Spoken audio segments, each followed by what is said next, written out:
John Lennon. For 2 decades, that name meant revolution, meant peace, meant the voice of a generation that dared to imagine a better world. But on a cold December night in 1980, outside an apartment building in New York City, that voice was silenced by 5 bullets, and the world learned that dreaming can be deadly. December 8th, 1980. 10:50 p.m. The Dakota Building on Manhattan's Upper West Side, its Gothic towers dark against the winter sky. John Lennon, 40 years old, returns home from a recording session at the Hit Factory with his wife, Yoko Ono. He's carrying a tape of Walking on Thin Ice, Yoko's new single they'd just finished mixing. He's in good spirits, talking about dinner, about their 5-year-old son Sean asleep upstairs, about the comeback that's going better than anyone expected. As their limousine pulls up to the Dakota's arched entrance, John steps out onto the sidewalk. He's wearing his signature round glasses, a leather jacket, carrying that tape like a talisman. The night is cold, but he's energized, alive in a way he hasn't felt in years. From the shadows near the entrance, a pudgy man with thick glasses steps forward. Mark David Chapman. The same man who, 6 hours earlier, had approached John outside this very building, asking for an autograph. And John, ever the believer in peace, in people, in the possibility that every stranger was just a friend he hadn't met yet, had smiled and said yes, had signed Chapman's copy of Double Fantasy, had even posed for a photograph, arm around this nervous fan who seemed harmless. Just another face in the crowd of thousands who'd sought John's attention over the years. Now Chapman calls out, "Mr. Lennon?" John turns, possibly recognizing him from earlier, possibly about to smile or wave or sign another autograph. In that split second, he's just John, not a Beatle, not an icon, just a man going home.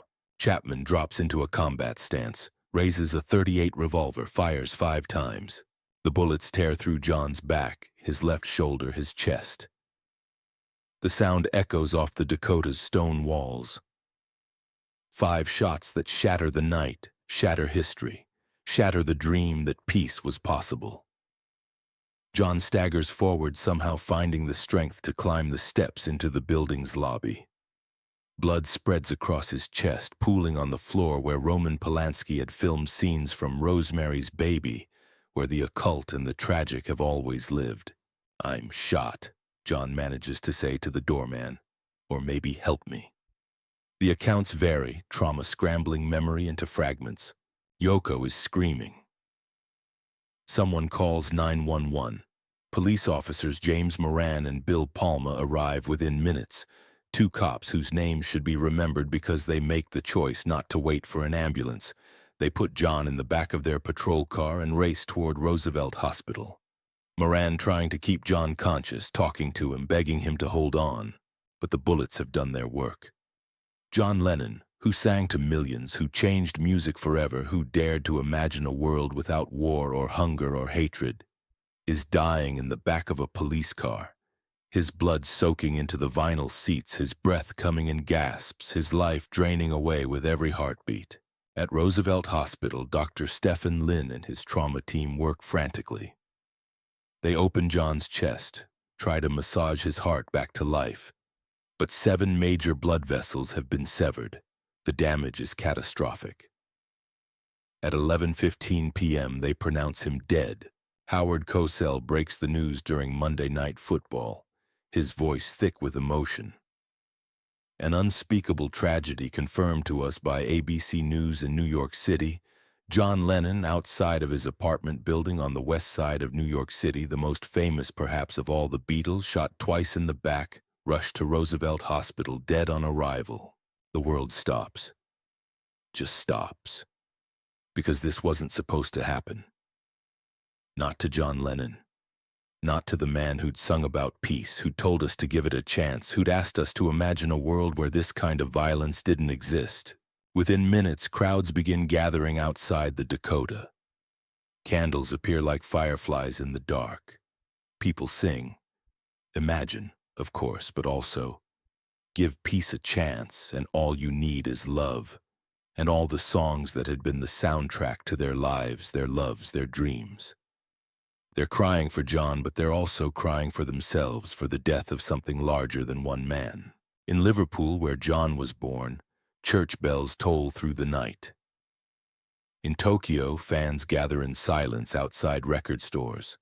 In London, in Los Angeles, in every city where his music had meant something, which is to say every city in the world. People weep for a man they'd never met but who'd given voice to their hopes, their frustrations, their belief that the world could be better if we just tried. 3 days later, on December 14th at 2 p.m., Yoko calls for 10 minutes of silence. Millions around the world stop what they're doing. In Central Park, in Trafalgar Square, in Tokyo's Shibuya crossing, everywhere, and stand in silence, united in grief for the dreamer they'd lost. They killed the dreamer, but not the dream. That's what someone spray-painted on a wall outside the Dakota that night. 8 words that capture everything: the tragedy, the defiance, the stubborn hope that even murder can't destroy an idea whose time has come. But why? Why John Lennon? Why that night? Why does the world always kill its dreamers before the dreams can come true? Mark David Chapman would later say he did it for attention, for fame, to make a statement about phoniness and celebrity. He'd been obsessed with The Catcher in the Rye, saw himself as Holden Caulfield exposing the phonies of the world. John Lennon, who sang about peace while living in luxury, who preached love while abandoning his first son, who told people to imagine no possessions from his mansion in the Dakota, was, in Chapman's diseased logic, the ultimate phony. In the religion of fame, love and hate share the same altar, and on that December night worship turned to murder. But to understand why Chapman killed John, why the dream became deadly, we have to go back to the beginning. To Liverpool in 1940. To a boy who learned about loss before he learned about love, who found his voice in the wreckage of abandonment, who turned pain into poetry that would change the world. John Winston Lennon was born October 9, 1940, in Liverpool, England, during a German air raid. The bombs were falling as his mother Julia screamed him into a world at war. Even his birth couldn't escape conflict, violence, the sound of things being destroyed. Imagine being born during a bombing raid. Imagine your first breath filled with the smoke of destruction. Maybe that's why John spent his life trying to imagine peace, because he'd been born into war and never quite escaped it. His father, Alfred Freddie Lennon, was a merchant seaman who was rarely home. His mother, Julia, was young, wild, beautiful in a way that made people nervous. Too free, too uncontained for the rigid working-class morality of 1940s Liverpool. When John was 5, his parents' fragile marriage collapsed. Freddie disappeared to sea. Julia, unable or unwilling to raise John alone, made a choice that would wound him forever. She gave him to her sister Mimi. Imagine a mother who never leaves. That's what 5-year-old John wanted, needed, couldn't have. Because Julia did leave. Not completely, she was still around, still visible, but she wasn't his anymore. He wasn't hers. That distinction might seem small to an adult, but to a child, it's everything.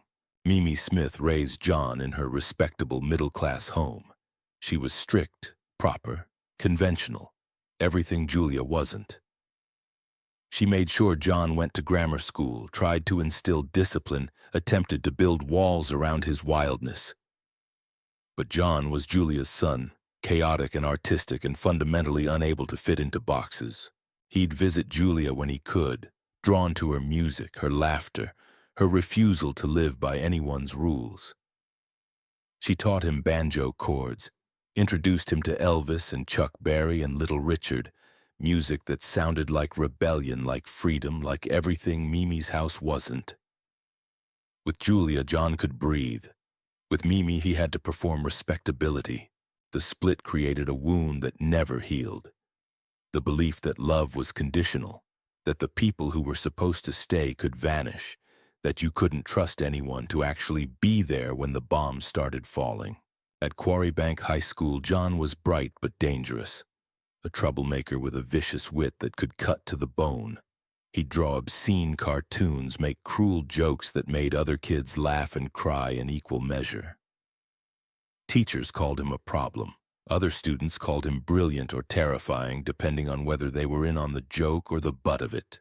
John Lennon once said, "Part of me suspects I'm a loser, and part of me thinks I'm God Almighty." That split between worthlessness and grandiosity, between self-loathing and messianic belief, defined him from childhood onward. At 16, he formed the Quarrymen, a skiffle group named after his school. They were rough, raw, more enthusiasm than talent.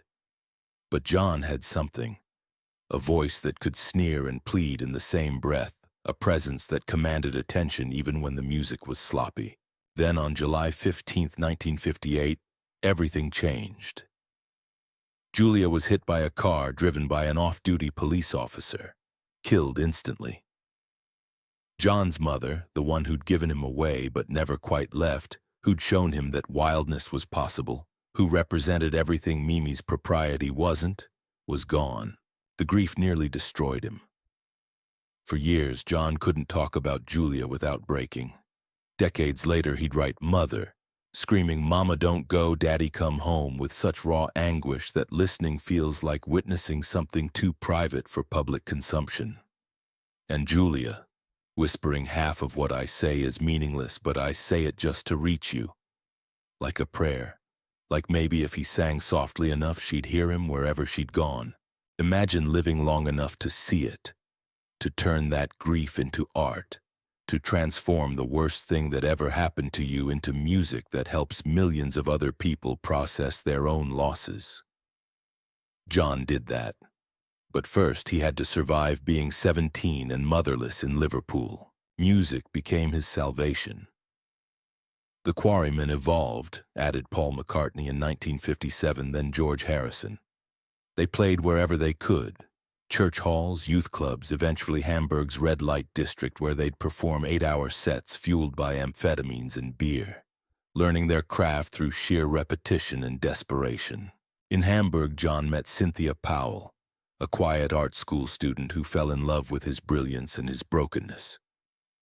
When she got pregnant in 1962, they married in a rushed ceremony John resented, a trap closing around him just as the Beatles were starting to take off. Their son Julian was born in April 1963, the same month Please Please Me hit #1. John was barely present as a father, too busy touring, recording, becoming famous. He'd later admit, with the brutal honesty that characterized his best and worst moments, that he'd essentially abandoned Julian the way Freddie had abandoned him. The cycle repeating, the wound passing down like a genetic disease.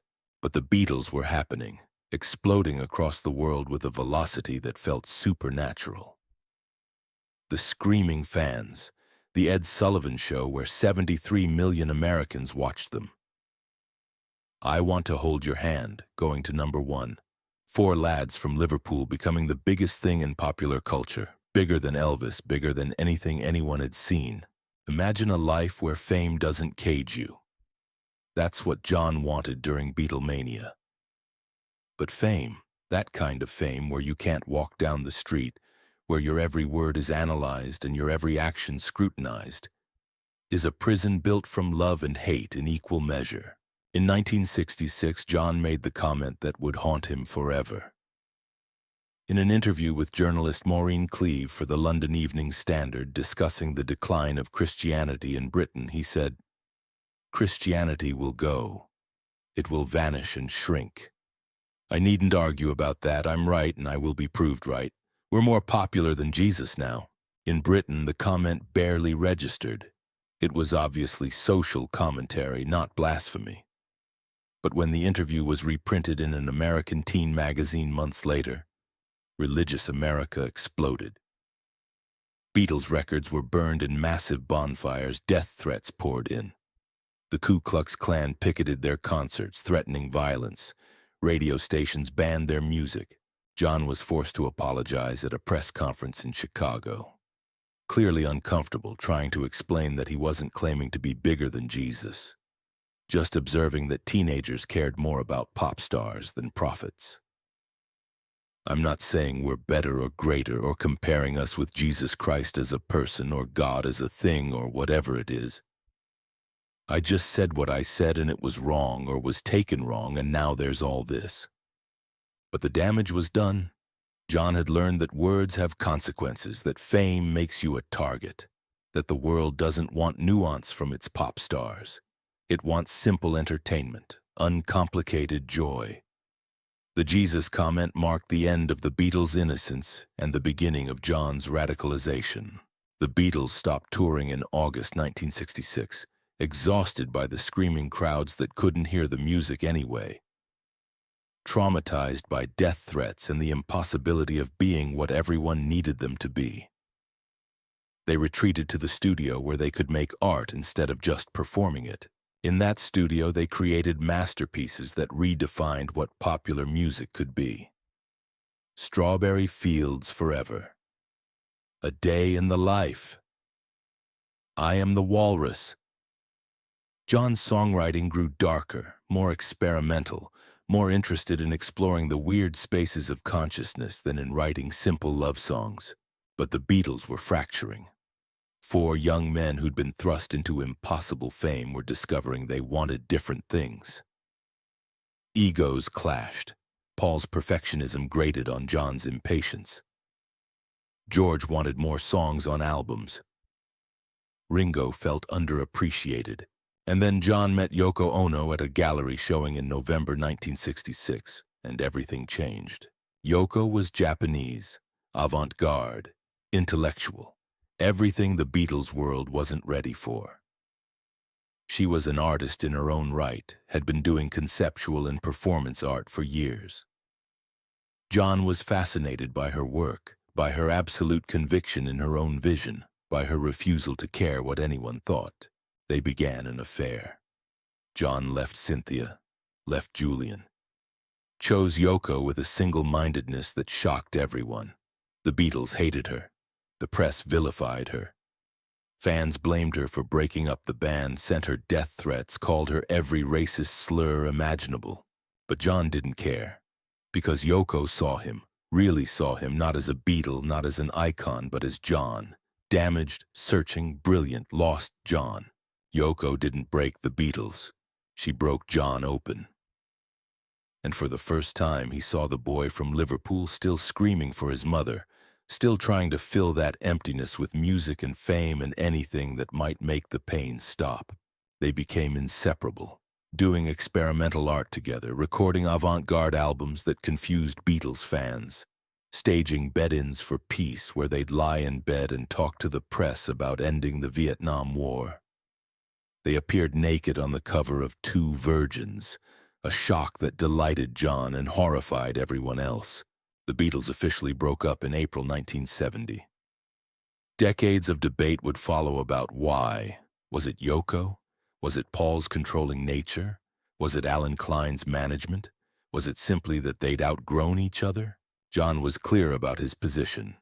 I'm not the Beatles, I'm just John. He wanted to be himself, to make his own music, to use his fame for something beyond entertainment. In 1971, he wrote the song that would define the rest of his life and perhaps seal his fate. Imagine. Imagine peace. That's what the song asked for. No heaven, no hell, no countries, no religion, nothing to kill or die for. Just imagine all the people living life in peace. It was a beautiful dream, a radical dream, a dangerous dream.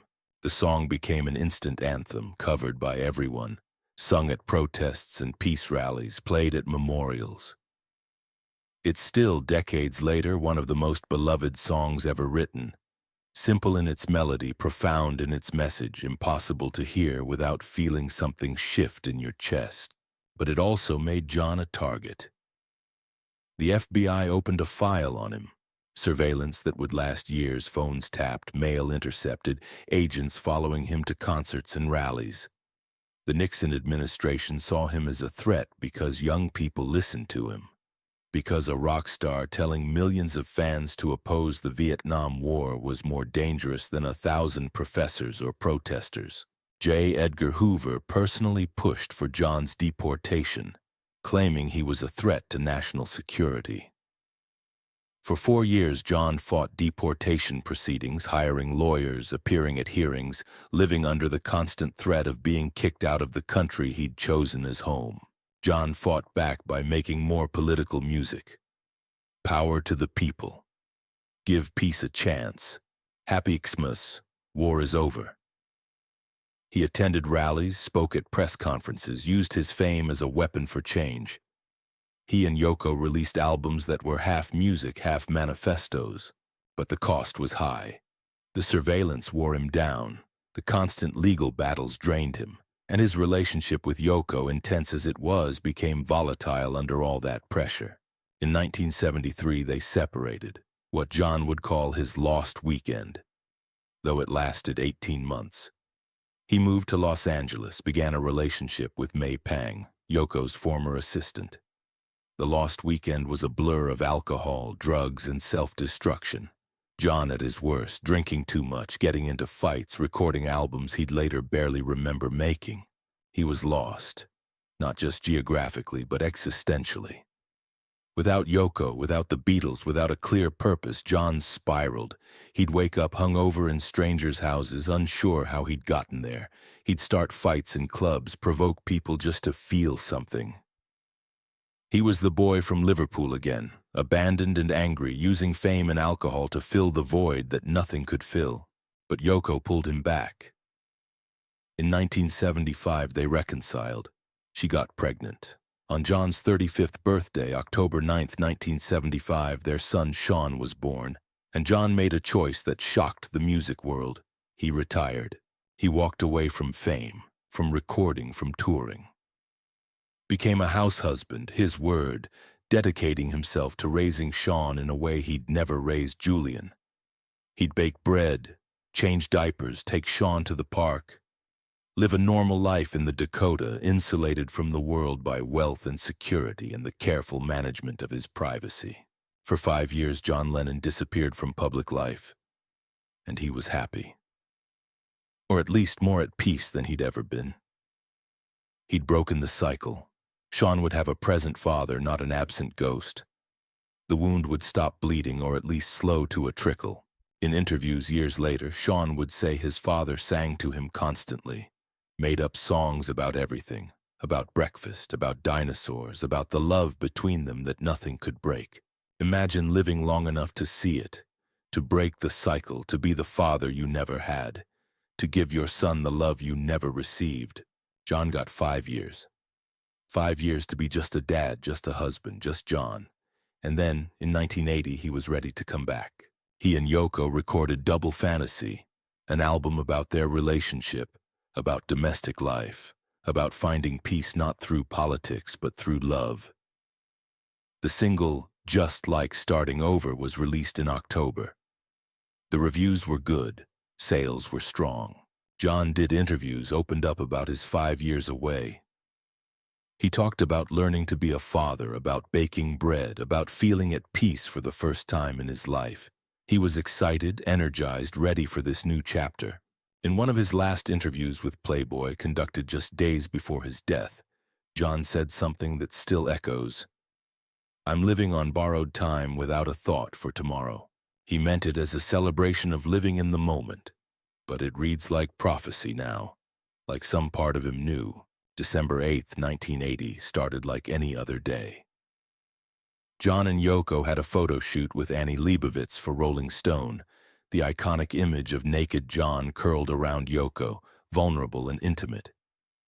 Then they went to the studio to work on Yoko's music. Outside the Dakota that afternoon, Mark David Chapman waited.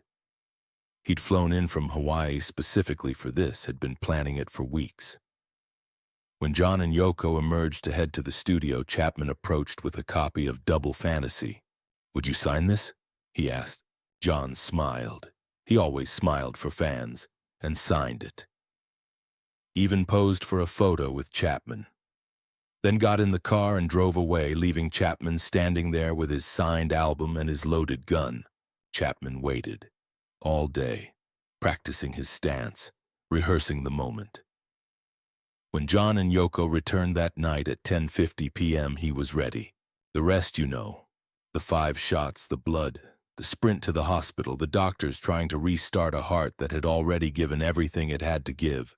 John Lennon died at 11:15 p.m. on December 8, 1980. 40 years old, killed by a man who claimed to love him. Killed outside his home. Killed carrying a tape of music he'd just made. Killed while living on borrowed time. Outside the Dakota, the blood has long dried. The sidewalk has been cleaned, scrubbed of the physical evidence of violence. But the echo of those 5 shots still hangs in the air, in the candles left by fans, in the tourists who stop to take photos in the Strawberry Fields Memorial in Central Park, where people gather every year on December 8th to sing Imagine and Remember. Mark David Chapman is still in prison, denied parole repeatedly.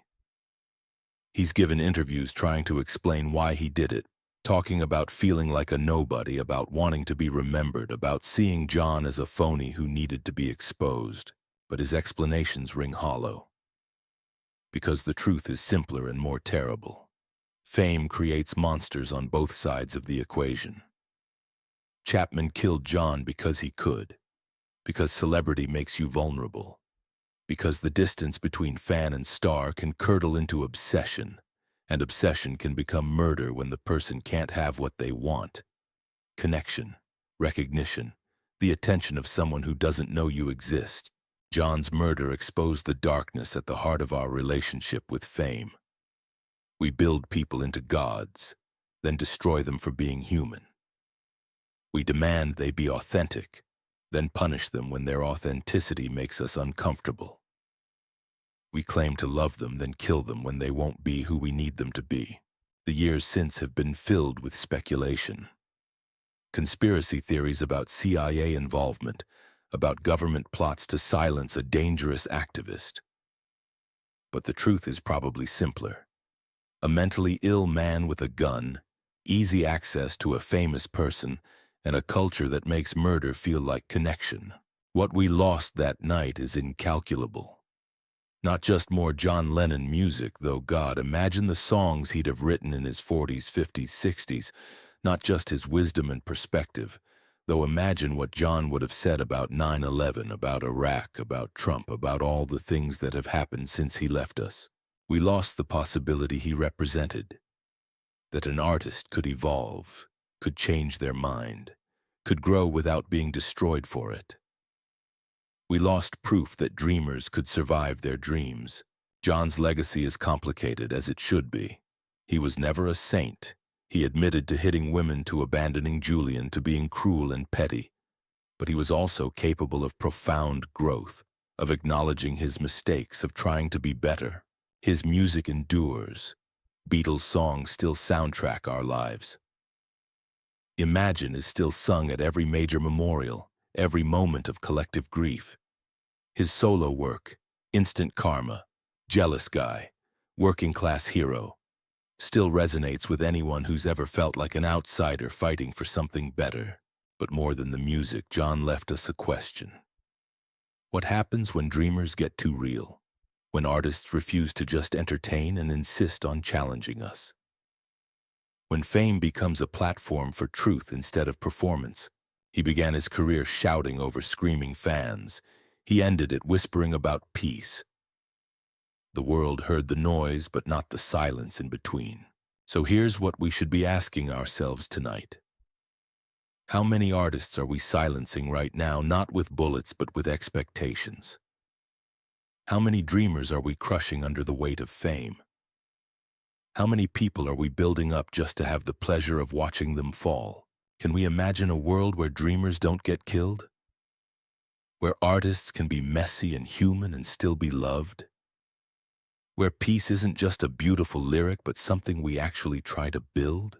John Winston Lennon, October 9th, 1940, December 8th, 1980. They killed the dreamer. But the dream survives in every person who still sings Imagine, in every artist who dares to be political, in every moment when someone chooses truth over comfort, peace over violence, love over hate. Listen to Imagine tonight. Really listen. Hear what John was asking for. Not perfection, not sainthood, just the possibility of something better. Hear the boy from Liverpool who lost his mother, who found his voice, who dared to dream a world into existence even though he knew that world might kill him for it. We have his music now, we have his words, we have the dream he died for. But John never got to see it come true, never got to live in the world he imagined, never got to grow old, to see Sean become a man, to reconcile fully with Julian, to make more music, to keep evolving, to prove that dreamers can survive. And that, more than anything, is the tragedy we should never forget. The dreamer is gone, but the dream, that impossible, beautiful, dangerous dream of peace, is still here, still waiting, still asking us the question John never got to answer. Will we finally imagine it into being? Or will we just keep singing along while the world kills its dreamers, one bullet at a time?